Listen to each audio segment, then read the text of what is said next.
네, 시청자 여러분 안녕하십니까? 뉴스타트 2부 시작합니다. 세제 개편안이 누더기가 되고 있습니다. 논란 속에 수정과 예배 검토가 이어지고 있는 겁니다. 다양한 의견을 듣는 과정이라고는 하지만 일단 내놓고 논란이 커지면 물러서는 식으로는 정책의 일관성과 신뢰를 지킬 수 없습니다. 땜질식 처방이 반복되지 않도록 하는 면밀한 사전 검증과 조율이 중요하겠습니다. 더불어민주당 당대표 후보들이 오늘 마지막 토론회에서 맞붙습니다. 정부와 여당 앞에 놓인 수많은 과제 속에서도 이번 전당대회에선 막판까지 정책과 미래보단 개파 간 흠집내기만 보입니다. 이번 토론회에서만이라도 누가 더 잘 싸우느냐가 아닌 국정을 어떻게 이끌 것인가를 보여줘야겠습니다. 그럼 이 시각 주요 뉴스부터 살펴보겠습니다. 이재명 대통령이 최근 부처 간의 엇박자를 지적하는 시각과 관련해 조정해가며 결론에 이르는 민주적 과정이라고 직접 반박했습니다. 부동산 세제 개편안을 보완하는 과정도 비슷한 문제라며 다양한 의견을 받아들이는 게 바람직하다고 강조했습니다. 더불어민주당 8.17 전당대회 명운을 가를 호남 지역 권리당원 투표가 시작됐습니다. 서울과 경기 지역 투표도 오늘부터 시작되는데 후보들은 마지막 TV 토론회에서 치열한 공방을 벌일 예정입니다. 전국에 내려졌던 폭염특보가 대부분 해제된 가운데 남부지방을 중심으로 가뭄이 극심합니다. 추석을 한 달여 앞두고 일부 농산물 가격이 급등하면서 장바구니 물가도 들썩이고 있습니다. 제15호 태풍 찬홈이 일본 도쿄 북동부에 상륙했습니다.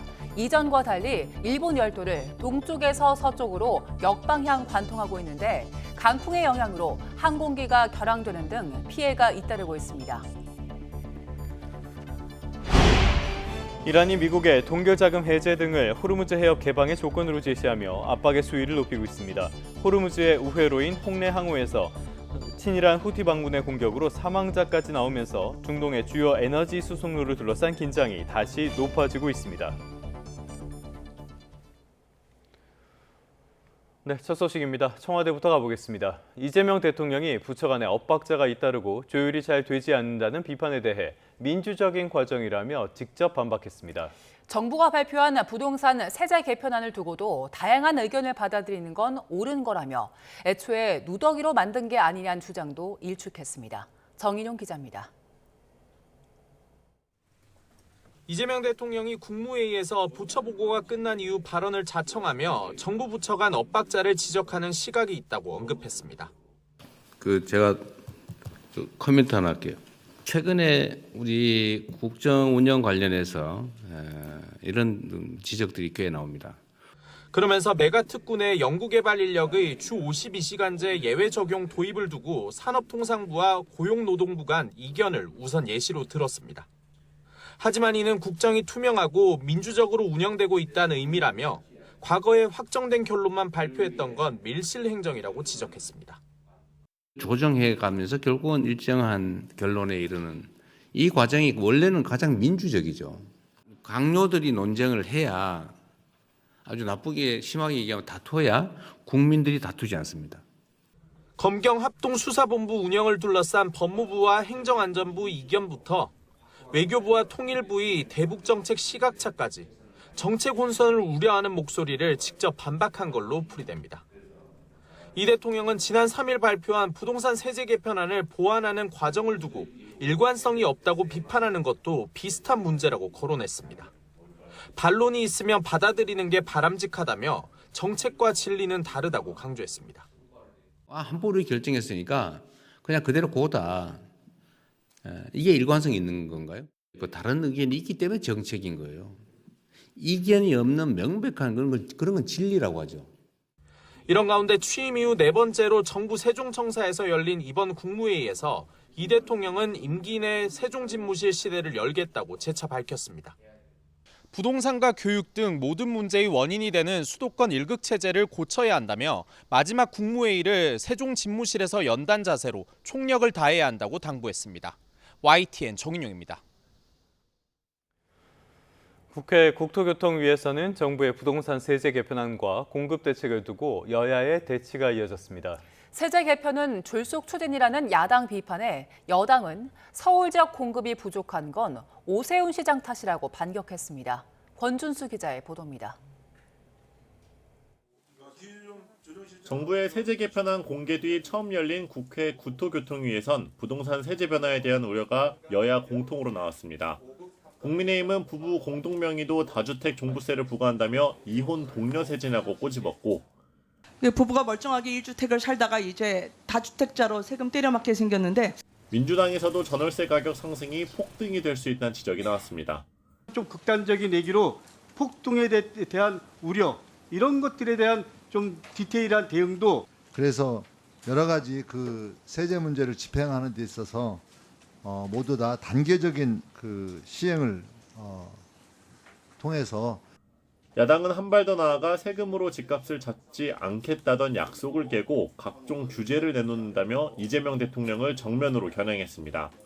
부동산 정책에 대해서 국민들이 우리 정부 믿고 따라가야 되겠다. 누가 이렇게 생각하겠습니까?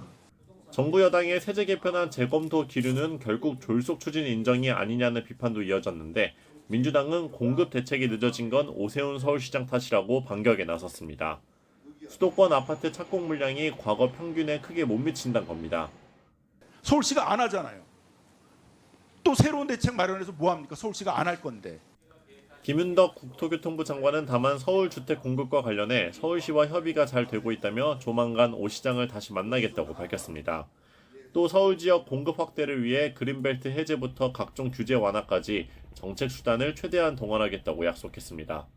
저희는 그린벨트를 해제해서라도 수도권의 주택을 좀 많이 공급할 수 있도록 해야 되겠다, 이런 생각하고 있고요.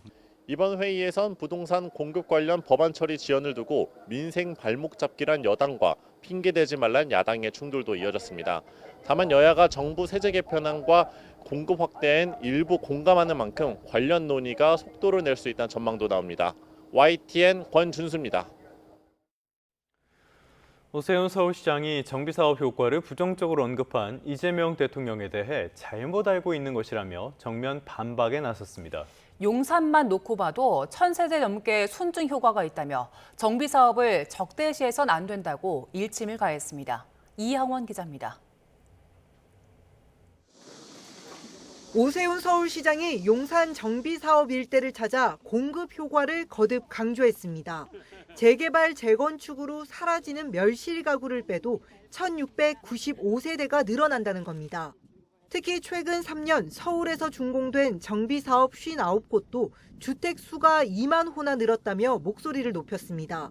그러면서 오는 2031년까지 31만 호가 들어설 다른 정비사업지 253곳도 8만 7천 호가 늘 것으로 내다봤습니다. 이렇게 현장에서 정비사업 순증 효과를 나열한 건 대통령의 이 발언 때문입니다. 재건축의 경우는 가구 수가 늘어나는 경우들이 있긴 하지만 그 역시도 크게 많이 늘어나는 것 같지는 않고, 근데 재개발의 경우는 사실은 총 입주 가구 수는 줄어드는 게 통상인 것 같긴 해요. 오 시장은 시에서 확인한 데이터를 보면 대통령이 잘못 알고 있는 게 분명하다며 작심 비판을 쏟아냈습니다. 와보면 아주 극명하게 잘못된 말씀이라는 걸 알게 됩니다. 숫자까지 구체적으로 말씀드린 것처럼 정비사업은 절대로 적대시할 대상이 아닙니다. 서울은 유휴부지가 부족한 만큼 재건축, 재개발로 순증 물량을 확보해야 주택 공급 선순환이 가능하다며 정비사업 활성화를 위해 금융 등 관련 규제를 풀어야 한다고 정부에 재차 요청했습니다.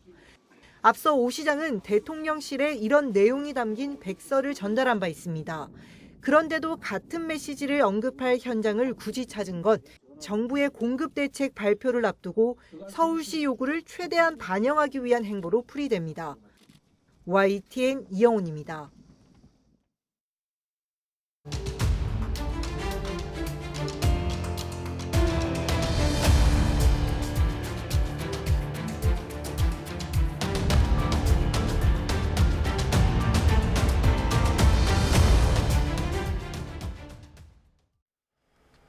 네, 날씨 소식입니다. 전국에 내려졌던 열대야주의보와 폭염특보가 대부분 해제됐습니다. 이제 문제는 가뭄입니다. 중국과 일본으로 향한 태풍 2개가 우리나라에 간접 영향을 주기는 하지만 비는 동해안에만 내릴 걸로 보입니다.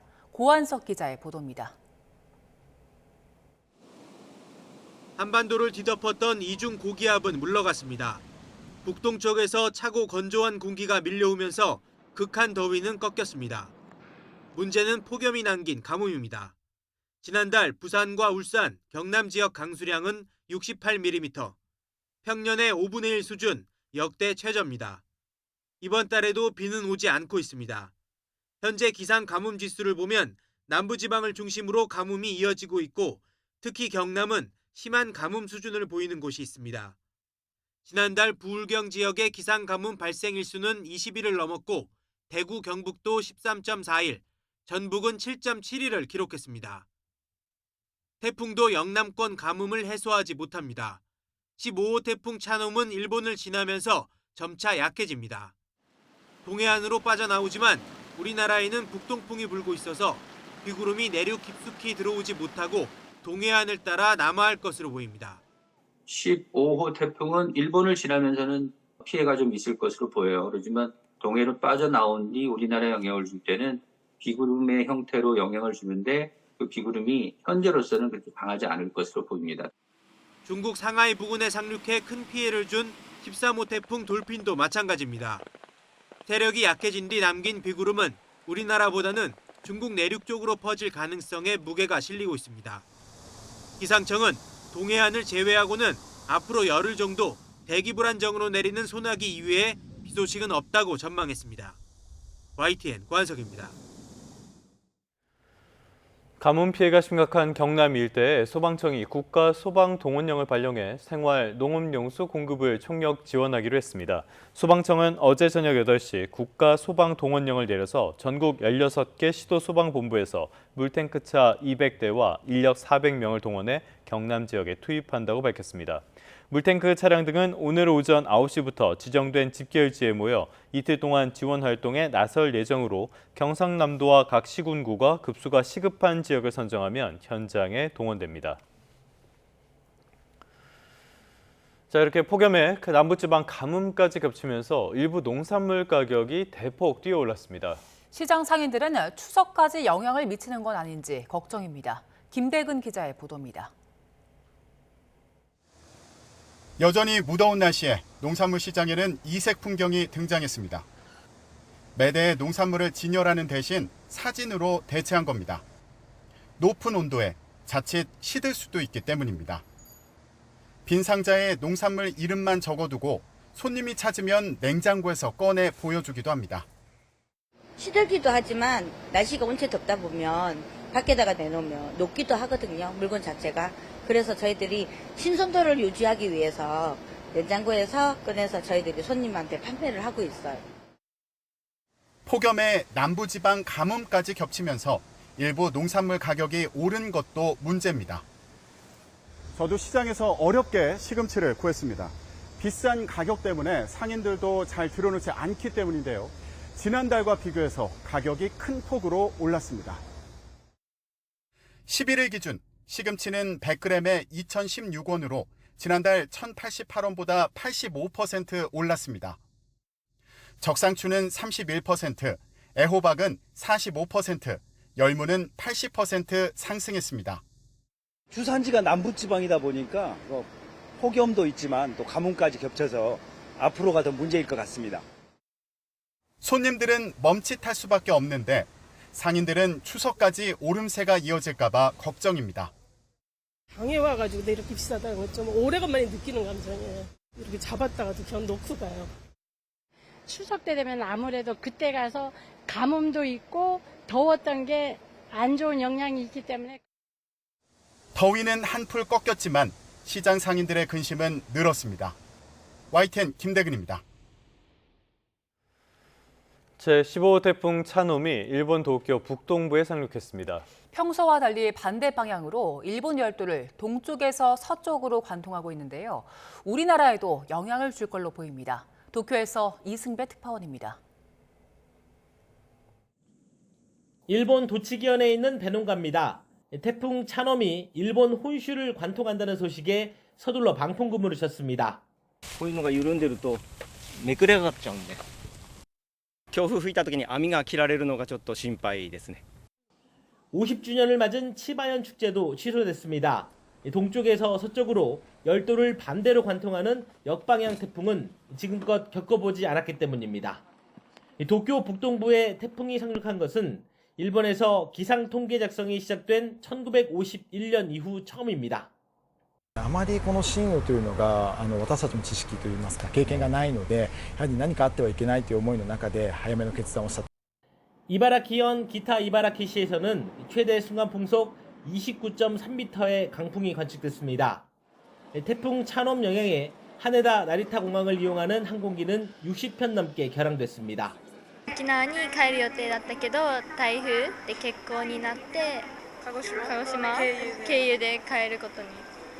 ディズニーランドを昨日までいて今日札幌に帰る予定だったんですよね。もう全部埋まってて変更できない状態です。 도쿄를 비롯한 수도권에 태풍이 상륙한 밤 9시 이후 거리로 나가봤습니다. 지금 제가 나와 있는 것은 도쿄 아카사카에 있는 상점가입니다. 우리로 따지면 서울 여의도 같은 곳인데요.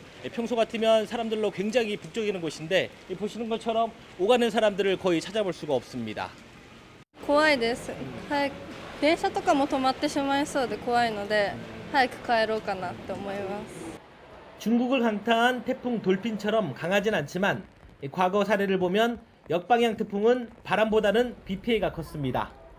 태풍은 일본 열도를 지나면서 세력이 약해져 소멸된 뒤 남은 수증기가 우리나라 동해로 유입돼 비를 뿌릴 것으로 전망됩니다. 도쿄에서 YTN 이승배입니다. 네, 이번엔 중동 소식 살펴보겠습니다. 이란이 미국의 전쟁 종식과 동일자금 해제 등 호르무즈 해협 재개방 조건을 제시하며 압박의 수위를 한층 더 높였습니다. 호르무즈 우회로인 홍해에서도 친이란 후티 반군의 공격으로 6명이 사망하면서 중동 긴장감은 다시 높아지고 있습니다. 워싱턴 특판 연결해 보겠습니다. 신정 특파원, 먼저 이란 쪽에서 새로 나온 입장이 꽤 강경한데요. 호르무즈 해협 개방 조건을 다시 못 박았다고요? 네, 이란 새 안보수장이 미국이 전쟁을 끝내고 동결된 이란 자금을 풀지 않으면 호르무즈 해협을 개방하지 않겠다고 경고했습니다. 모후센 레자이 이란 최고 국가안보회의 사무총장은 자국 주재 중국 대사와 면담에서 호르무즈 해협은 미국이 이란의 조건을 수용할 때까지 절대 열리지 않을 거라고 말했습니다. 또 레바논과 가자 지구를 포함한 영내 모든 전쟁의 종식 등 기타 조건 이행도 함께 요구했습니다. 레자이 사무총장은 호르무즈 해협 통항로에 관한 이란과 오만 간 합의가 이루어지더라도 봉쇄 유지 문제와는 별개라고 분명히 했습니다. 트럼프 미 대통령이 이란의 전쟁 피해 배상 요구에 맞서 미국도 지난 50년간 이란이 끼친 피해에 대한 배상을 요구하겠다고 밝힌 뒤에도 기존 조건에서 물러서지 않은 겁니다.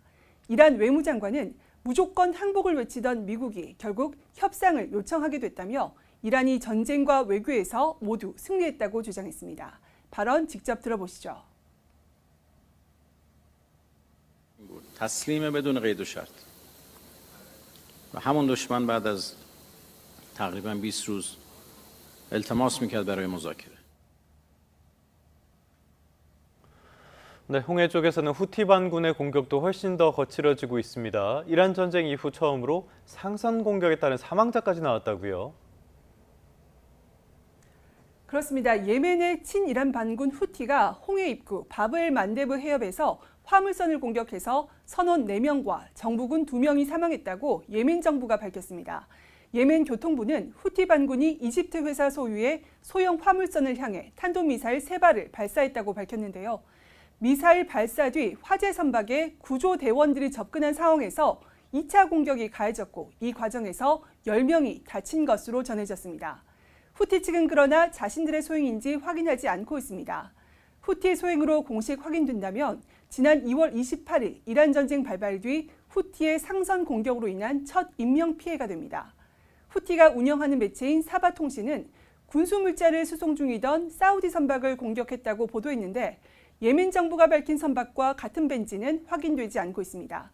후티 반군의 홍해 선박 공격이 무차별적으로 확산한 게 아니냐는 우려가 커지면서 사실상 봉쇄된 호르무즈 해협을 우회할 에너지 수송로인 홍해에도 긴장감이 고조되는 상황입니다. 네, 미국도 호르무즈 해협에서 대이란 해상 봉쇄를 이어가고 있다고요? 네, 미군은 대이란 해상 봉쇄를 뚫으려던 파나마 국적 화물선을 무력화했다고 밝혔습니다. 미 중부사령부는 파나마 선적 화물선이 오만만을 통과해 이란 항구로 향하면서 미국의 대이란 봉쇄를 위반하려 했다고 밝혔습니다. 해당 선박의 민간인 승무원들이 미군의 거듭된 경고를 무시해 미 해군 헬리콥터가 기관실을 향해 미사일 2발을 발사했다고 설명했습니다. 이에 따라 지난 4월 미군의 대이란 해상 봉쇄 뒤 12번째이자 지난달 봉쇄 재개 이후 3번째 선박 타격 사례가 발생했습니다. 트럼프 행정부는 호르무즈 해협이 미군에 의해 통제되고 있고 상당 부분 열려 있다는 주장을 이어가고 있습니다.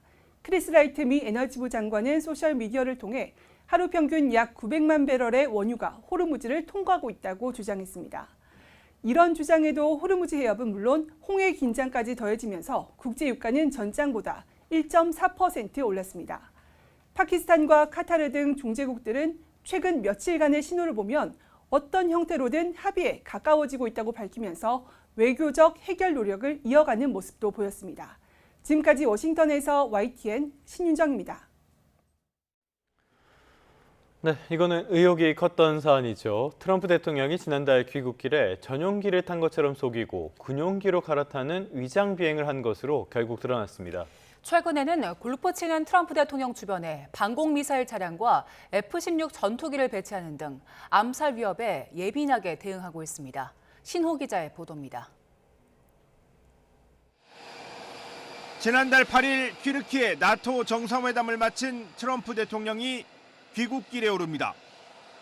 계단에서 손을 흔들고선 창문이 모두 내려진 전용기 에어포스 원 안으로 들어갔습니다. 기자단과 수행원들이 탑승하는 사이 전용기 아래 서 있던 기내식 트럭이 뒤에 기다리던 미 군용기 C-32A로 이동합니다. 바로 이 기내식 트럭을 타고 트럼프 대통령이 전용기에서 군용기로 몰래 옮겨 탔다고 워싱턴 포스트가 보도했습니다. 익명의 미 당국자는 이란에 신뢰할 만한 요격 위협을 피하기 위해 기만 작전을 펼친 거라고 말했습니다. 에어포스원은 트럼프 대통령 대신 미끼 역할을 하게 된 기자단과 수행원만 태우고 중간 기착지인 영국 공군기지에 내렸습니다. 트럼프는 이곳에서 보안에 문제가 있는 것으로 알려진 신형 전용기로 다시 갈아타고 난 다음 기자들에게 이렇게 농담했습니다. Were you aware of any credible threat by Iran against Air Force One? I have a threat all the time. I'm number one on their list before you. But if I go, you go, right? But was there a So specific threat today? perhaps someday you want to change professions. 미국은 5달 넘게 끝내지 못한 이란 전쟁의 출구 전략을 모색하는 가운데 최근 트럼프 대통령 암살 위협에 민감하게 반응하고 있습니다. 지난 9일 트럼프가 방문한 골프장에는 방공미사일 시스템이 장착된 군 차량이 배치됐습니다. I'm not worried about missiles or drones. 이날 골프장 상공에 민항기가 임시 비행 제한 구역을 침범해 지나가자 F-16 전투기 2대가 즉각 출격하기도 했습니다. YTN 신호입니다. 네, 정치권 소식입니다. 더불어민주당 8.17 전당대회에 명운을 가를 호남 지역 권리당원 투표가 시작됐습니다. 막판 표심 경쟁 속에 계파 갈등이 점입가경으로 치닫자 전당대회 전까지 공개 지도부 회의를 중단하는 일까지 벌어졌습니다. 표정호 기자의 보도입니다. 더불어민주당 전당대회 최대 승부처로 꼽히는 호남 지역 권리당원 투표가 시작됐습니다. 김민석, 정청래, 1, 2위 후보 간 격차가 1.48%포인트에 불과한 초박빙 접전 상황. 후보들은 일제히 호남으로 달려갔습니다. 새벽, 현대차 전주공장을 찾은 김민석 후보는 AI 투자 확대 등을 담은 전북 메가플랜을 꺼내며 이재명 정부를 안정시킬 든든한 당대표에게 힘을 모아달라고 호소했습니다. 대통령 한 분에게만 모든 짐을 지울 수는 없지 않습니까? 든든하게 대통령을 뒷받침하고 든든하게 국정을 이끌어갈 수 있는 그러한 파트너로서의 당대표가 필요합니다. 광주와 전남을 차례로 훑은 정청래 후보는 강력한 개혁 당대표론을 띄우며 호남의 어머니, 아버지들께서 정청래를 지켜달라고 외쳤습니다. 전통적 지지층이 다시 열정으로 돌아설 수 있도록 해야 된다. 당대표가 되는 즉시 대통령의 지지율은 10% 이상 올라갈 것이다. 사실상 호남에 상주하고 있는 송영길 후보는 전남 고흥과 광주를 잇따라 찾아 유일한 호남 출신 후보임을 내세우며 반전을 다짐했습니다. 산업의 기반이 없이 개봉받던 이 전남 광주가 아니라 새로운 미래 산업의 핵심 토대를 만들 수 있는 그런 기회가 찾아왔습니다. 사활을 건 득표전에 개파간 신경전은 한층 거칠어지고 있습니다.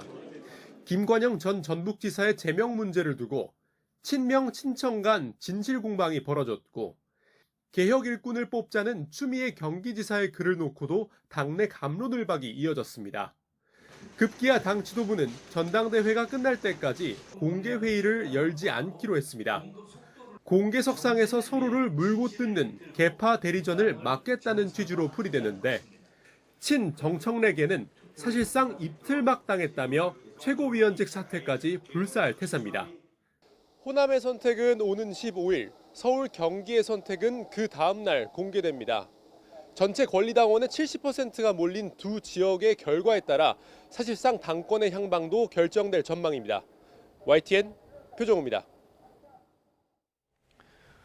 국민의힘 내에서는 내부 주도권을 둘러싼 갈등이 의원들을 넘어 당원 간의 새 대결로까지 번지는 분위기입니다. 장동혁 대표가 당원 중심 정당을 강조하며 본격적인 당 장악에 나서면서 충돌은 당분간 이어질 걸로 보입니다. 이현정 기자의 보도입니다.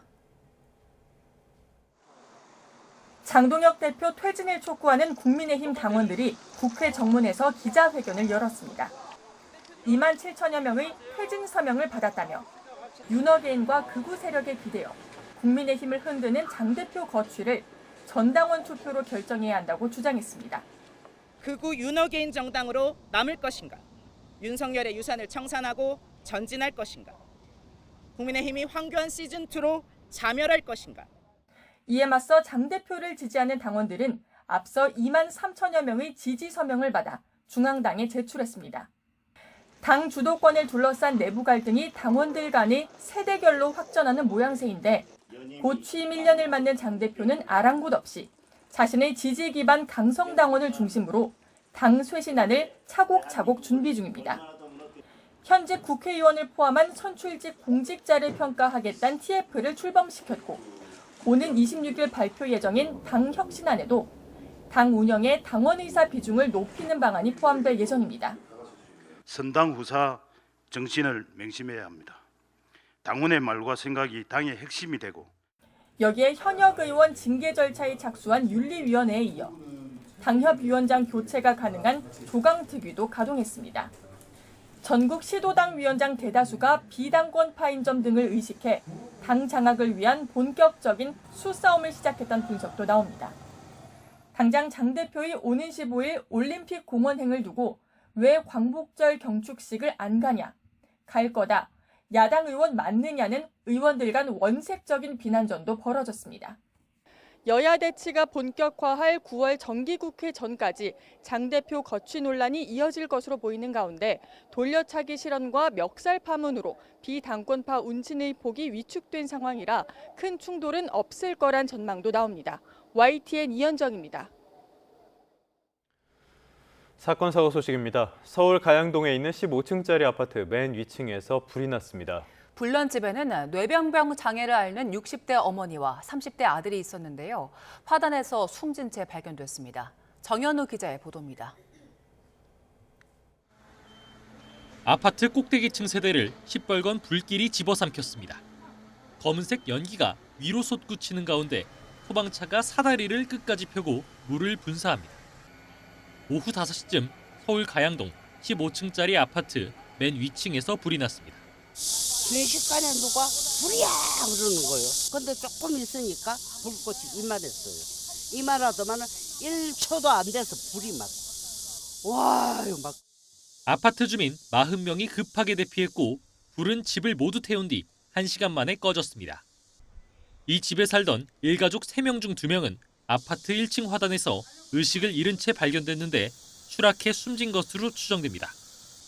뇌병변 장애를 앓던 61살 어머니와 38살 아들로 60대 아버지는 화재 당시 외출 중이라 변을 피했습니다. 또 이 가족은 의료수급 대상이었던 것으로 확인됐습니다. 불편한데 마음은 많이 들었어. 가끔 이렇게 보면은 이 복지관에 밥 드시러 가더라고. 엄마도 불편했고. 경찰은 아버지를 불러 조사하는 한편 정확한 화재 원인과 모자가 숨진 경위를 파악하기 위해 소방과 현장 감식을 벌일 방침입니다. YTN 정현우입니다. 어제 새벽 경기도 평택에 있는 인화물질 창고에서 시작된 큰 불이 21시간 만에 진화됐습니다. 소방당국은 경기도 평택시 청부급 인화물질 보관 창고에서 시작된 화재를 어젯밤 9시 20분쯤 완전히 진압했다고 밝혔습니다. 다친 사람은 없었지만 이 불길이 주변 창고로까지 번지면서 건물 2개 동이 탔습니다.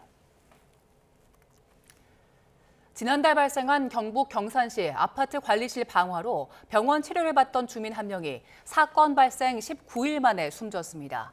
경찰은 어제 오전 10시 10분쯤 화상을 입고 치료 중이던 50대 주민 한 명이 숨지면서 이번 사건 희생자가 모두 4명으로 늘었다고 밝혔습니다. 불을 지른 70대 류모 씨는 전신 화상으로 치료를 받고 있고 경찰은 상태가 나아지는 대로 대면 조사를 진행할 계획입니다. 경제 한 줄 뉴스입니다. 반도체 호황으로 올해 2분기 수출액이 통계 작성 이후 최대치를 기록했습니다. 주식시장 변동성 확대와 세제 개편안 등 정책 불확실성 영향으로 이번 달 전국 아파트 입주 전망 지수가 소폭 하락했습니다. 유상대 한국은행 부총재는 특별한 경기 충격 요인이 없다면 기준금리를 추가로 인상할 가능성이 크다고 밝혔습니다. 오는 19일부터 단일 종목 레버리지 상품 등에 처음으로 투자하는 투자자들은 모의 거래를 의무적으로 이수해야 합니다. 지금까지 경제 한 줄 뉴스였습니다. 열대야주의보가 모두 해제되고 서울은 나흘째 밤더위가 쉬어갔습니다. 현재 서울 기온은 21.9도로 어제보다 선선한데요. 한낮에는 32도까지 올라 예년 수준 보이겠습니다. 낮에는 이맘때 한여름 더위에 계속 대비해야겠습니다. 오늘 내륙 하늘에는 구름만 다소 지나겠지만 영동 지방은 차츰 비가 시작돼 오후에는 경북 동해안에도 비가 오겠습니다. 이들적은 모레까지 최고 60mm의 비가 예상됩니다. 비와 함께 동해안에는 바람이 강하게 불겠고요. 당분간 해안가에서는 너울성 파도를 조심해야겠습니다. 오늘 아침 예년 기온을 다소 밑돌고 있습니다. 현재 서울 기온은 21.9도, 부산 22.6도를 나타내고 있습니다. 한낮에는 경기 일부 지역에만 폭염특보가 지속하겠고요. 서울 32도, 광주 32도, 대구 31도까지 오르겠습니다. 동해안 지역은 강릉이 25도 선에 그치겠습니다. 주 후반에는 내륙을 중심으로 소나기가 자주 내릴 전망입니다. 날씨였습니다.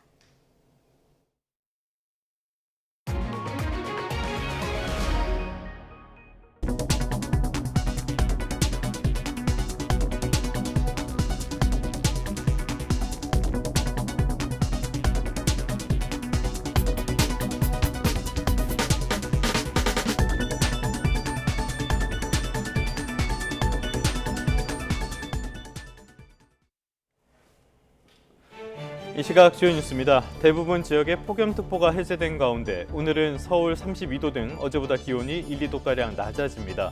태풍의 영향으로 동풍이 강해지면서 동해안에는 강한 바람과 함께 내일까지 최대 60mm의 비가 내리겠고 부산과 경남 일부 내륙에도 비가 예상됩니다. 제15호 태풍 차노미 일본 도쿄 북동부에 상륙했습니다. 이전과 달리 일본 열도를 동쪽에서 서쪽으로 역방향 관통하고 있는데 강풍의 영향으로 항공기가 결항되는 등 피해가 잇따르고 있습니다. 더불어민주당 8.17 전당대회의 명운을 가릴 호남 지역 권리당원 투표가 시작됐습니다. 서울과 경기 지역 투표도 오늘부터 시작되는데 후보들은 마지막 TV 토론회에서 치열한 공방을 벌일 예정입니다. 콜롬비아 서부를 강타해 지진 잔해 속에서 생존자를 찾기 위한 구조 작업이 이틀째 이어지고 있습니다.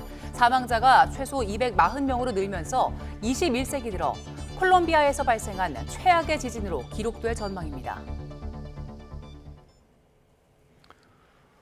네, 다시 주요 뉴스부터 살펴보겠습니다. 청와대에서 또 부동산 관련 잡음이 불거졌습니다. 청와대가 다주택자의 불법 중축 논란까지 불거진 김상호 춘추관장을 징계 뒤에 면직 처분했습니다. 부동산 민심이 예민한 상황을 고려해서 강경한 대응을 한 걸로 풀이됩니다. 보도에 임예진 기자입니다. 김상호 청와대 춘추관장은 자신이 소유한 건물 일부를 무단으로 개조한 뒤 세를 줬다는 의혹이 제기되자 직접 해명했습니다. 매입 당시부터 이미 구조가 변경된 상태였고 직접 증축을 하거나 지시한 적은 없단 겁니다. 다만 미등록 건축물임을 인지한 뒤에도 제때 행정 절차를 진행하지 못한 점은 무겁게 받아들인다고 사과했습니다. 김 관장은 의혹이 제기되기 전부터 주변의 사퇴 의사를 밝혀왔고 지난 4일 미국 중남미 순방 직후엔 사직서도 낸 것으로 전해졌는데 청와대는 사표를 수리하지 않고 의혹 제기 하루 만에 징계를 내린 뒤 면직했습니다. 무단 증축 논란이 제기된 만큼 책임을 묻겠다는 건데 최근 부동산 세제 개편안과 여당 의원의 버스하우스 실언으로 당정을 향한 부동산 민심이 심상치 않은 상황을 고려한 결정으로 풀이됩니다. 앞서 강유정 수석 대변인과 한성수 국무총리가 일부 주택을 처분하는 등 이재명 정부는 다주택 해소에 공을 들여왔습니다. 이 대통령도 28년간 실거주해온 1주택을 처분할 정도로 부동산 민심에 예민한 만큼 이번 사안을 가볍게 넘길 수 없다는 분위기가 반영된 것으로 보입니다. 정부 출범부터 언론 소통을 담당해온 김 관장은 청와대 참모 가운데 가장 많은 주택 6채를 보유해 주목을 받았는데 김 관장에 대한 청와대의 조치가 부동산 여론에 영향을 줄지 여부도 주목됩니다. YTN 임혜진입니다. 이재명 대통령이 공개 의견 충돌로 정부 내에 엇박자 지적이 나온 데에 대해서 부처 간의 논쟁과 이견 노출은 정책을 조율해가는 자연스럽고 민주적인 과정이라고 직접 반박했습니다. 이 대통령은 국무회의에서 최근 주 52시간제 도입을 두고 산업부와 노동부의 입장 차이를 두고 부처 간의 충돌이라는 지적이 있었다고 언급하면서 이같이 말했습니다. 이 대통령은 내부 의견을 다 조율한 뒤 정리된 결과를 관철하는 건 과거에 지적을 받았던 밀실 행정이라면서 개방된 투명 행정에서는 초기 논의 단계부터 자유로운 논쟁이 이루어질 수밖에 없다고 강조했습니다. 이른바 3대 메가 프로젝트를 두고 더불어민주당이 정부 뒷받침 총력전에 나섰습니다. 하지만 국민의힘은 속도전이 아닌 타당성이 중요하다고 각을 세웠고요. 범여권 진보 정당들도 주 52시간제 예외 발언을 두고 비판에 나섰습니다. 양동훈 기자입니다. 이재명 대통령이 메가 프로젝트 전격전을 선언한 다음 날 민주당 메가 프로젝트 특별위원회는 경기 용인 산업단지를 찾았습니다. 메가 프로젝트 성공을 뒷받침하겠다며 특위위원장까지 맡은 한병도 당대표 직무대행은 이 대통령의 말을 따라 속도를 외쳤습니다. 첨단 산업에 패권을 두고 소리 없는 전쟁을 펼치고 있습니다. 이 전쟁의 승패를 가를 핵심 요인은 속도입니다. 지방정부, 광역정부, 중앙정부가 정확하게 합을 맞춰 지원해야 속도를 낼 수 있다며 현장을 함께 찾은 기업 관계자들에게 당 차원의 전폭적인 지원도 약속했습니다. 병목이라든지 지체라든지 이런 부분들을 최대한으로 해소해가면서 수도권의 집중적인 전략 거점으로서 자리매김할 수 있도록 지원하겠다는 말씀드립니다. 국민의힘은 곧장 비판의 각을 세웠습니다. 주한미군 협의와 대체기지 마련 로드맵도 없이 이 대통령이 광주 군공항 이전을 지시했다며 전당대회를 위한 무리한 밀어붙이기 아니냐고 목소리를 높였습니다. 정략적 속도전은 결코 성공할 수 없으며 원칙도 절차도 무시한 제2의 레버리지 사태로 기억될 것입니다. 국회 상임위에서도 시각차는 여실히 드러났습니다. 국민의힘 의원들은 기후부 장관을 향해 전력과 용수 문제 등을 집중적으로 거론하며 타당성이 있느냐고 따져 물었습니다. 결국 국민들 식수, 농업인들의 생명수로 치르겠다는 것 아닌가 이렇게밖에 보여지지 않습니다. 메가 프로젝트에 동의하던 범여권 야당들도 주 52시간제 예외 논란에 대해선 확실하게 각을 세웠습니다. 사람답게 살자라는 국민 공감대를 얻어내 이룩한 귀한 사회적 합의입니다. 훼손할 생각하지 마십시오. 산업을 첨단화하겠다면서 노동시간과 고용은 과거로 되돌리겠다는 것입니다. 주 52시간제 예외를 두고 산업부와 노동부 장관의 의견이 갈리는 가운데 두 기관 모두 오늘 국회 업무보고 출석이 예정된 만큼 여야 의원들의 송곳질이가 이어질 전망입니다. YTN 양동훈입니다. 전국의 검찰청을 돌면서 열린 중대범죄수사청 임용설명회가 마무리 단계에 접어들었습니다. 각종 유인책에도 설명회 참석률은 정원을 크게 밑돌았는데요. 검사와 수사관 사이의 온도차도 감지됐습니다. 배민혁 기자입니다. 지방청 가운데 전국 최대 규모인 서울중앙지검 그리고 대검찰청 검사와 수사관을 상대로 중수청 임용설명회가 열렸습니다. 검사 대상 설명회에는 30명 남짓한 검사가 참석한 반면 같은 시간 열린 수사관 대상 설명회에는 500여 명이 모여 대조를 이뤘습니다. 이 설명 좀 들으셨을 때 중수청 가야겠다 이런 확신이 들 만큼 좀 설득이 되셨는지. 아직도 모르겠어요. 50대 50. 이로써 지난 5일부터 전국 검찰청을 순회하며 열린 임용설명회는 마무리 수순에 접어들었는데 구인난을 해결할 수 있을지는 미지수입니다. 실제 지난 10일까지 설명회에 참석한 검사는 정원의 10% 안팎인 210명에 그쳤습니다. 중수청으로 이동할 경우 검찰 내부에서 반역자로 낙인 찍힐 수 있다는 우려가 지원을 주저하게 하는 요인 중 하나라는 평가가 나옵니다. 그러면서 참석 사실이 알려지는 것을 꺼리는 분위기도 일각에서 감지됩니다. 검사와 수사관의 역할 구분이 명확하지 않고 검사들의 관계기관 파견이 유지되는지 제도에 대한 설명이 부족하다는 점도 이동을 망설이게 하는 요소입니다. 설명회에선 승진이나 수당, 관사 지원 여부 등 근무 환경과 밀접한 질문도 이어졌지만 답변이 구체적이지 않아 유인책이 되기 어렵다는 지적이 나왔습니다. 물론 검찰개혁에 앞장선 이문정 서울 동부지검장, 쿠팡 사건 처리 과정 외압 의혹을 폭로한 문지석 검사처럼 중수청 지원 의사를 공개적으로 밝힌 사례도 있습니다. 오는 20일까지인 임용희망 신청서 접수 마감을 앞두고 중수청과 공소청을 둔 검찰 직원들의 고심은 마지막까지 이어질 전망입니다. YTN 배민혁입니다. 네, 조금 전에 들어온 속보 하나 전해드리도록 하겠습니다. 합동참모본부에서 밝힌 내용인데요. 북한이 동쪽 방향으로 미상의 발사체를 발사했다는 속보가 들어와 있습니다. 북한의 무력 도발이 또 한 번 이뤄진 셈인데요. 합동참모본부가 밝힌 내용입니다. 북한이 동쪽 방향으로 미상의 발사체를 발사했다는 소식이 들어와 있습니다. 자세한 내용은 들어온 대로 다시 한번 정리해서 전해드리도록 하겠습니다. 다음 소식입니다. 여고생 살해범 장윤기에 대한 봐주기 수사 의혹을 들여다보는 검찰이 박성주 전 국가수사본부장을 피의자 신분으로 전환했습니다. 박 전 본부장을 포함해 장윤기 사건 초기 지휘 라인에 있던 5명이 직권남용 혐의로 추가 입건됐습니다. 오선열 기자입니다. 장윤기 사건 은폐 의혹을 수사하는 검찰은 최근 박성주 전 경찰청 국가수사본부장을 피의자로 입건했습니다. 박 전 국수본부장은 장윤기 수사를 맡았던 광주 광산경찰서에 여고생 살인과 이주 여성 성폭행 사건을 분리수사하라는 지시를 내렸다는 의혹을 받습니다. 국수본 강력계장 최모경 정도 검경조사에서 박 전 본부장이 사건을 보고받은 이후 스토킹과 성폭행 사건은 굳이 오픈되지 않게 여성 청소년과와 협의하라고 지시했다는 취지로 진술한 것으로 파악됐습니다. 광주지방검찰청은 박 전 국수본부장을 포함해 5명을 추가로 피의자 입건했다고 밝혔습니다. 추가 입건 피의자엔 당시 국수본 형사과장 등 경찰 지휘 라인이 포함된 것으로 알려졌습니다. 혐의는 직권남용 권리행사 방해 등입니다.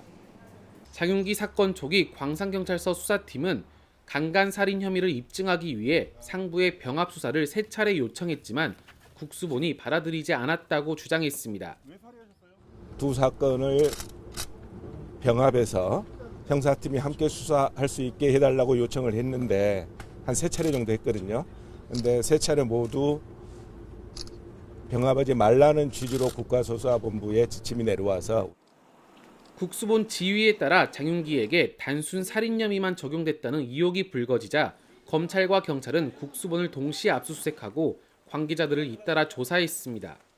검찰은 박 전 본부장 등이 당시 수사 과정에서 어떤 지시를 했는지 해당 지시가 수사에 부당한 영향을 미쳤는지 등을 확인하고 있습니다.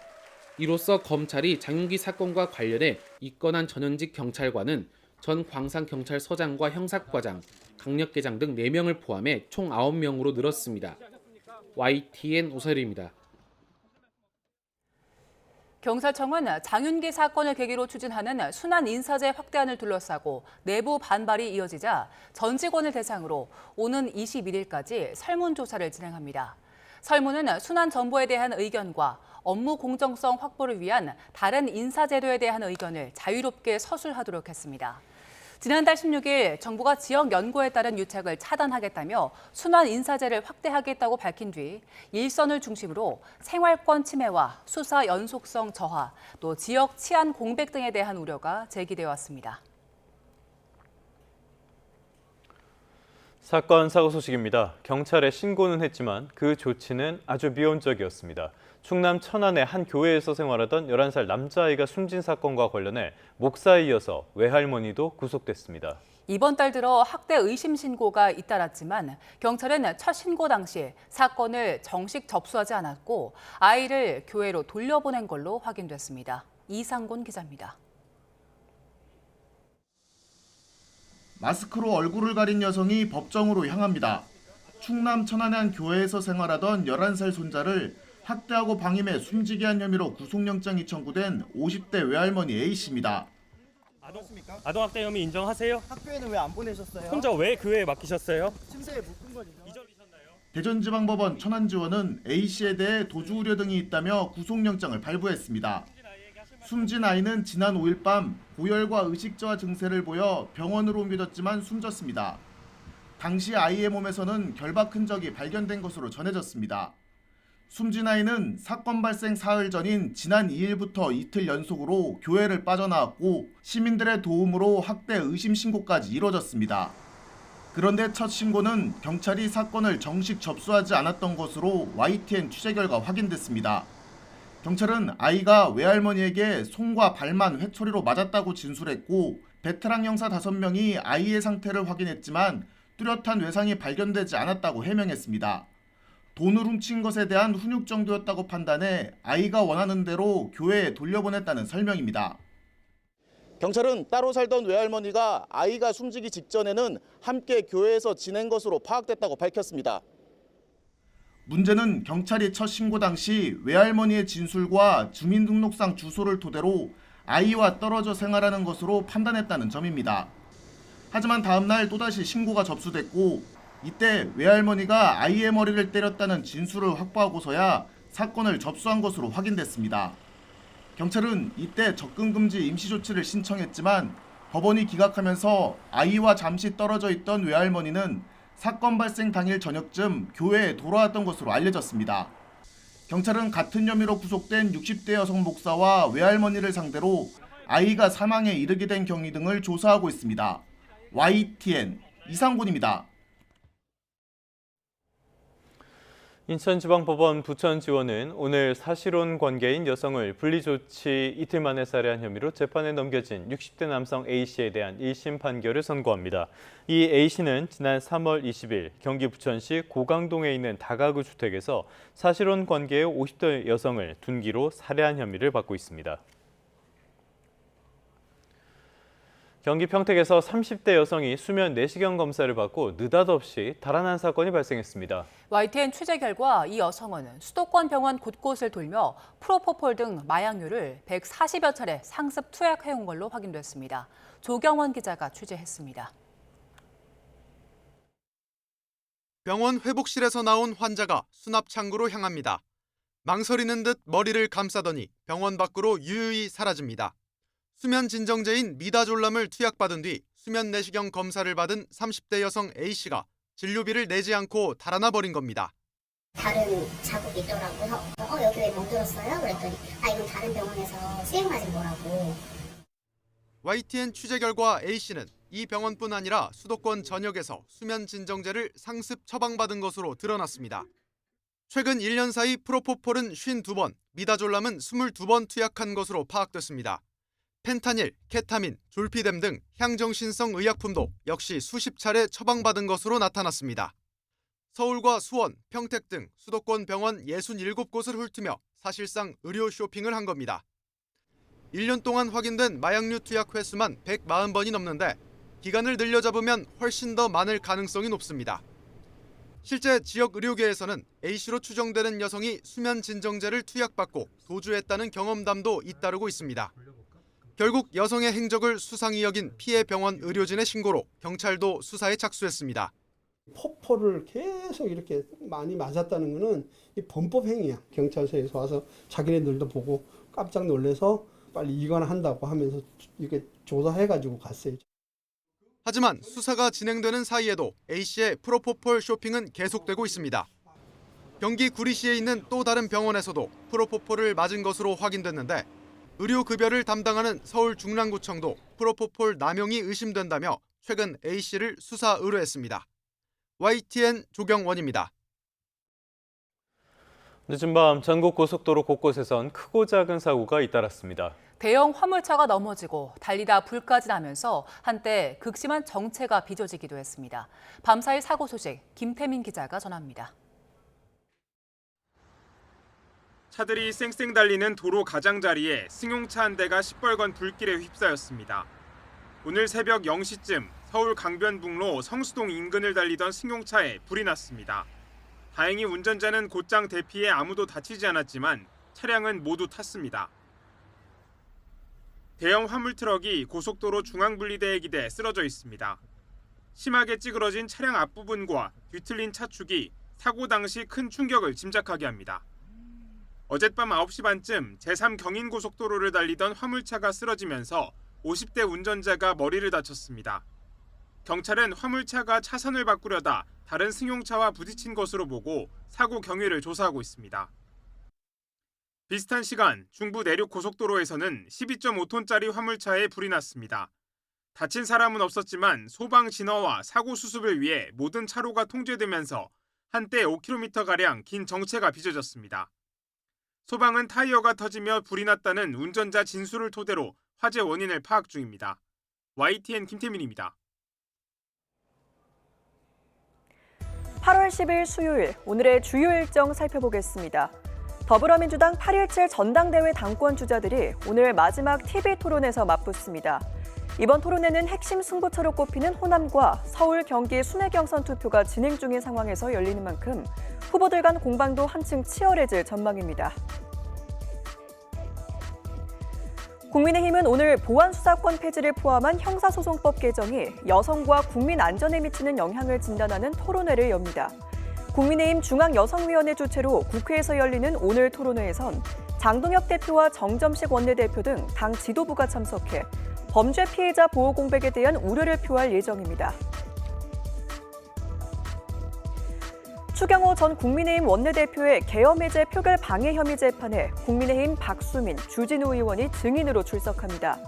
박수민, 주진우 의원은 당시 국회에서 계엄 해제 결의안 표결이 이루어졌을 때 찬성표를 던진 국민의힘 의원 18명 가운데 하나입니다. 최상병 순직 사건 처리 과정에 관여한 의혹을 받는 황유성 전 방첩사령관이 오늘 구속심사를 받습니다. 오전에는 함께 구속영장이 청구된 문현철 당시 해병대 사령부 방첩부대장에 대한 구속영장 실질 심사도 열립니다. 지금까지 오늘의 주요 일정이었습니다.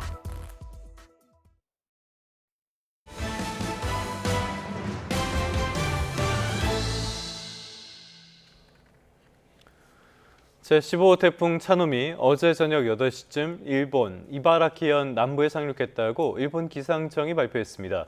일본 기상청은 도쿄를 포함한 혼슈 동부 간토 지방과 혼슈 동북부 도호쿠 연안 지역에 강한 바람과 높은 파도에 의한 피해가 생길 수 있다면서 주의를 당부했습니다.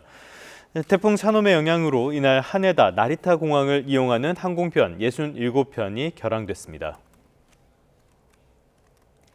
폭염의 기세가 다소 누그러진 가운데 태풍 차놈의 영향으로 동해안을 중심으로 비가 내리겠습니다. 태풍 차놈은 오늘 일본을 관통한 뒤 내일 새벽쯤 동해 남부 해상으로 빠져나올 전망입니다. 태풍의 영향으로 동풍이 강해지면서 동해안에는 오늘부터 내일까지 20에서 60mm의 비가 내리겠고 부산과 경남 일부 내륙에도 10에서 40mm의 비가 예상됩니다. 동해상에는 강한 바람과 함께 최고 4m에 달하는 높은 물결이 일 걸로 보여 주의가 필요합니다. 콜롬비아 서부를 강타한 지진의 잔해 속에서 생존자를 찾기 위한 필사의 구조 작업이 이틀째 이어지고 있습니다. 국가 비상사태가 선포된 가운데 사망자는 최소 240명을 넘어섰고 21세기 들어 콜롬비아에서 발생한 최악의 지진으로 기록될 전망입니다. 정유신 기자의 보도입니다. 밤샘 수색에 나선 구조대원들이 콘크리트 잔해 속에서 남성을 끌어냅니다. 강진 발생 다음 날 구조된 30대 남성은 비교적 건강한 상태로 병원으로 옮겨졌습니다. 실종자 이름을 애타게 외쳐보고 뭔가 소리가 들리자 주먹을 들어올린 뒤 생존 신호에 귀를 기울입니다.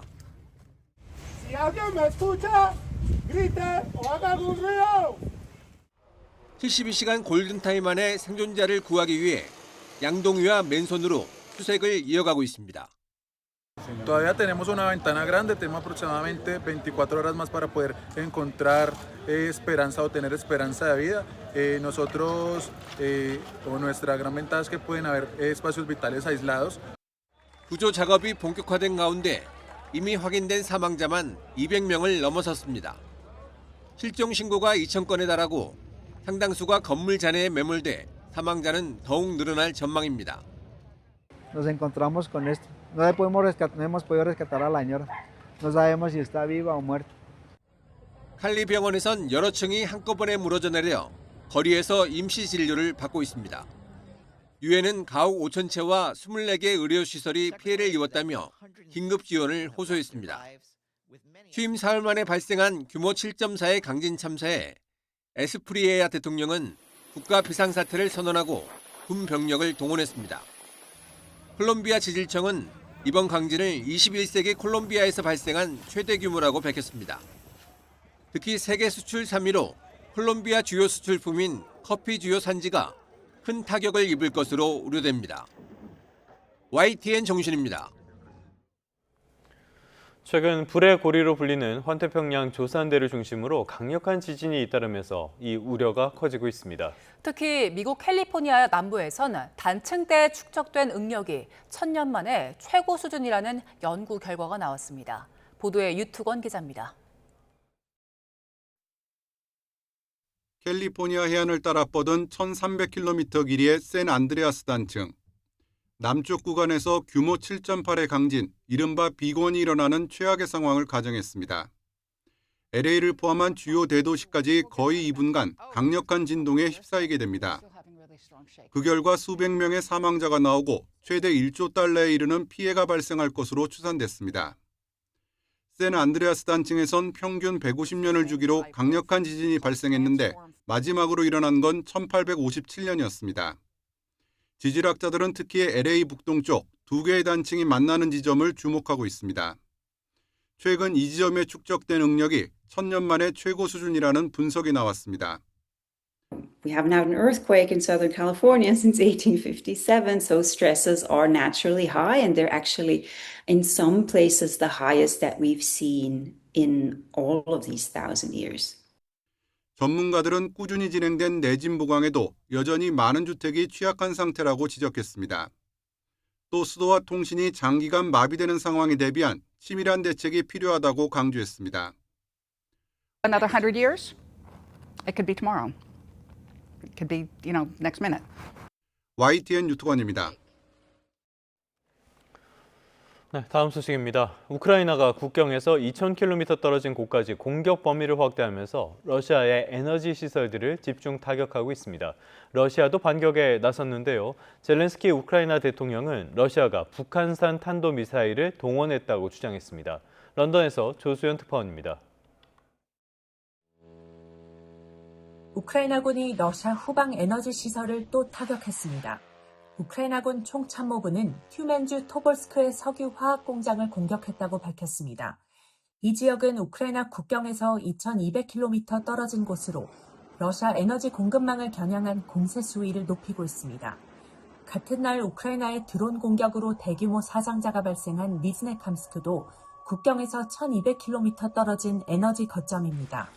국경 6,000km 밖의 극동지역 정유 공장에선 화재가 발생하기도 했는데 우크라이나군의 공격 여부는 확인되지 않았습니다. 러시아군도 키이우와 드니프로페트로우스크, 자포리자 등 우크라이나 곳곳을 공습해 30여 명의 사상자가 발생했습니다. 젤렌스키 대통령은 이번 공격에 북한산 탄도미사일과 치르콘 미사일, 유도 항공폭탄이 동원됐다고 주장했습니다. 그러면서 러시아가 탄도미사일 생산을 늘리고 북한산 장비를 들여와 전쟁을 더 키우려 한다고 비난했습니다. 젤렌스키 대통령이 러시아가 북한산 미사일을 사용했다고 주장한 것은 올해 들어 두 번째입니다. Зараз готуються розмістити на своїй території ще додатковий контингент корейців. 젤렌스키는 러시아가 북한군의 탄도미사일을 추가로 받았다며 한국에도 위험 요소가 될 수 있다고 경고했습니다. 북한은 지난 2023년부터 약 150발의 미사일을 러시아에 공급한 것으로 알려졌습니다. 우크라이나는 러시아 서부 보로네시 지역에 이미 북한 미사일 부대가 배치되기 시작한 것으로 보고 예의주시하고 있습니다. 런던에서 YTN 조수연입니다. 미국 연방수사국 FBI가 원격 근무 형태로 미 연방정부 기관에 위정 취업을 한 북한 IT 인력을 적발한 것으로 나타났습니다. 미국의 매체 연방뉴스 네트워크는 지난달 28일 워싱턴 DC에서 열린 컨퍼런스에서 미 연방수사국 FBI 당국자가 미 연방정부에서 일하던 북한의 원격 IT 근로자를 적발했다고 밝혔다고 보도했습니다. 중조부의 친일 논란을 사실 무근이라고 밝혔던 배우 하영의 소속사가 기존의 입장을 번복하고 친일 단체 활동 기록을 인정했습니다. 하영의 소속사 비스터스 엔터테인먼트는 하영의 증조부 안상호 선생이 1916년 대정 침묵회 평의원 명단에 이름을 올린 기록이 실제로 존재하는 것을 확인했다고 밝혔습니다. 의정부 지방법원 고양시원은 오늘 업무 추진비를 사적으로 유용했다는 의혹을 받는 유시춘 전 EBS 이사장에 대한 1심 선고기일을 엽니다. 유 전 이사장은 지난 2018년부터 5년 동안 법인카드를 230여 차례 사용해 업무 추진비 1,900만 원을 개인적인 용도로 쓴 혐의로 불구속 기소됐습니다. 응급의료를 방해하는 범죄에 대해 최대 징역 5년까지 권고하도록 하는 양형 기준이 새로 마련됐습니다. 앞으로 딥페이크 소지와 시청 범죄에 대한 양형 기준도 만들어질 예정입니다. 안동준 기자의 보도입니다. 대법원 양형위원회가 응급의료 방해 범죄에 대한 양형 기준을 신설했습니다. 응급의료 종사자와 구급차 등 구조와 이송 등을 방해한 범죄는 징역 6개월에서 1년 6개월이 기본으로 권고됩니다. 가중 대상이면 징역 1년에서 4년이 권고되는데 범행 수법이 매우 불량할 경우에는 법정 최고형인 징역 5년까지 선택할 수 있습니다. 또 응급의료 종사자를 폭행해 상해의 결과가 나왔다면 기본 징역 6개월에서 2년, 사망자를 발생시켰을 경우 최대 징역 10년으로 높아집니다.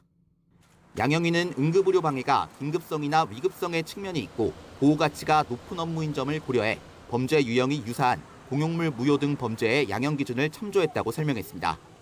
다만 응급의료 종사자 등의 신속하고 원활한 피해 회복을 돕기 위해 처벌 불원과 실질적 피해 회복을 특별 감경인자로 뒀습니다. 딥페이크 시청 범죄 등의 양형 기준을 만들기 위한 준비 작업도 시작됐습니다. 먼저 최근 신설된 아동 청소년에 대한 성착취 목적 대화와 허위 영상물 소지 시청죄 등을 디지털 성범죄 양형 기준 설정 범위에 새로 포함했습니다. 또 디지털 성범죄를 청소년 성보호법과 성폭력 처벌법으로 구분해 그 아래 범죄 유형을 분류했습니다. 양형위는 앞으로 유형별 범죄에 대한 형량 범위와 양형인자를 논의할 계획입니다. YTN 안동준입니다. 앞으로 간편 결제 페이코에 구매한 종이 로또 복권을 등록하면 당첨 확인을 깜빡 잊더라도 자동으로 당첨금을 받을 수 있고 기업 경품용 연금 복권 교환권도 도입됩니다. 기획예산처 복권위원회는 이 같은 내용을 담은 복권 발행 관련 지침 개정안을 의결했습니다. 이에 따라 오는 18일부터 구입한 종이 로또 복권을 페이코 앱에 등록하면 당첨 여부를 알려주고 찾아가지 않은 당첨금은 지급 기한 당일에 자동으로 입금됩니다. 국공립병원이 발주한 혈액이나 소변 등 검체 검사 용역 입찰에서 담합한 혐의로 7개 수탁 사업자들이 공정거래위원회 심판대에 올랐습니다. 공정위 사무처는 국공립병원 발주 검체 검사 용역에서 담합한 혐의로 의료법인 등 7개 사업자들에 대한 제재 의견을 담은 심사 보고서를 지난 7일 위원회에 제출하고 사업자들에게도 송부했습니다. 공정위 심사관의 심사 보고서는 검찰의 공소장격입니다.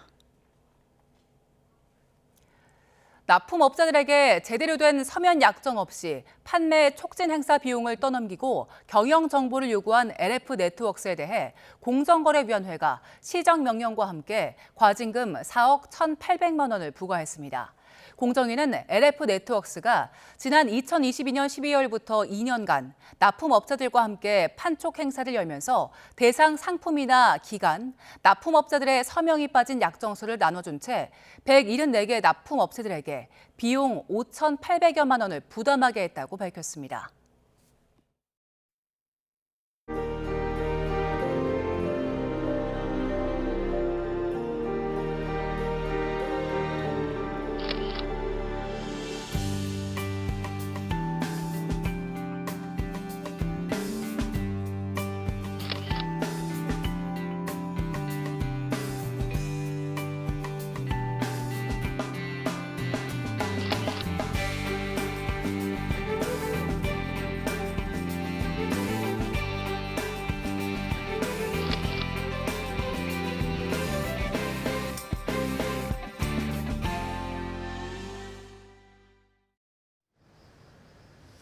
오늘 아침 출근길 어제보다 공기가 선선합니다. 현재 서울 기온은 21.5도로 나흘째 열대야가 쉬어가고 있고 예년 기온도 다소 밑돌고 있는데요.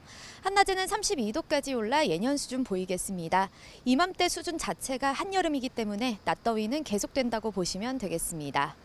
극한 폭염이 누그러지면서 폭염특보는 경기 일부를 제외하고 모두 해제됐습니다. 열대야주의보도 전부 사라졌는데요. 현재 전주 20.7도, 부산 22.7도 등 대부분 20도 안팎을 보이며 열대야가 해소된 상황입니다. 한낮에는 서울과 광주 32도, 대구 31도까지 올라 어제와 비슷하거나 조금 낮겠습니다. 비 예보가 있는 동해안 지역은 강릉이 25도 선에 그치겠습니다. 태풍의 간접 영향으로 강한 동풍이 불어들면서 영동 지방은 차츰 비가 시작되겠고 오후에는 경북 동해안으로 비가 확대하겠습니다. 이들 적은 모레까지 최고 60mm의 비가 예상됩니다. 동해안을 중심으로 주된 비구름이 지나며 남부지방의 가뭄은 계속될 것으로 보입니다. 내륙은 낮더위 속 내일부터 소나기가 자주 지날 전망입니다.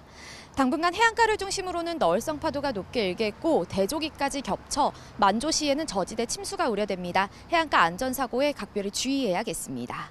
지금까지 YTN 원희다입니다. 뉴스타트 3부 잠시 뒤에 이어집니다.